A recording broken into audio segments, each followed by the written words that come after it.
2022 সালের এপ্রিল মাসে অগ্নি নির্বাপক দপ্তরে ফায়ারম্যান নিয়োগের বিজ্ঞপ্তি জারি করে অনেক দূর এগিয়ে যায় নিয়োগ প্রক্রিয়া।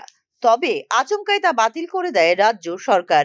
এই ক্ষেত্রে নানা দুর্নীতির গন্ধ পাওয়া যাচ্ছে বলে অভিযোগ করেছে বামপন্থী ছাত্র যুব সংগঠন ডিওয়াইএফআই টিওয়াইএফ।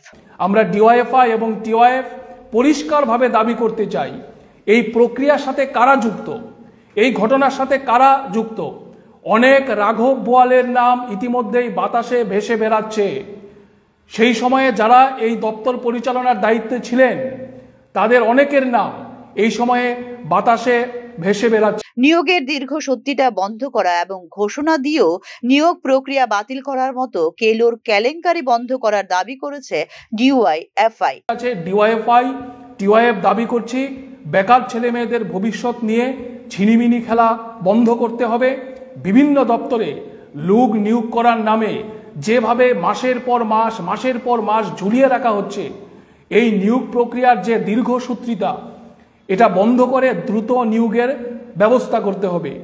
আবার অন্যদিকে আমরা যেটা লক্ষ্য করছি, মহাকরণ থেকে প্রতি মাসেই বিভিন্ন দপ্তরে লোক নিয়োগ করার জন্য ঘোষণা করা হচ্ছে।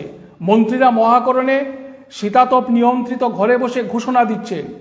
যে দপ্তরগুলোতে লোক নিয়োগের ঘোষণা দেওয়া হচ্ছে, দুর্ভাগ্যজনকভাবে ওই দপ্তরগুলোতে নিয়োগের বিজ্ঞপ্তি জারি হচ্ছে না।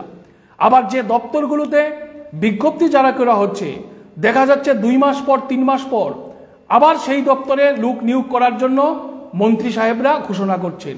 ফলে বেকার ছেলে মেয়েদের চাকরি নিয়ে যে কেলোর কীর্তি আজকে আমাদের রাজ্যে চলছে, এটা বন্ধ করতে হবে। সম্প্রতি বিজ্ঞপ্তি জারি করে বাতিল করা হয় দমকল দপ্তরের ফায়ারম্যান ও ড্রাইভার নিয়োগের লিখিত পরীক্ষা। নতুন করে আবার লিখিত পরীক্ষা নেওয়া হবে বলে জানিয়েছে অগ্নি নির্বাপক দপ্তর। এরপরে বিষয়টি নিয়ে এক প্রস্ত বিতর্ক দেখা দেয় চাকুরি প্রত্যাশীদের মধ্যে।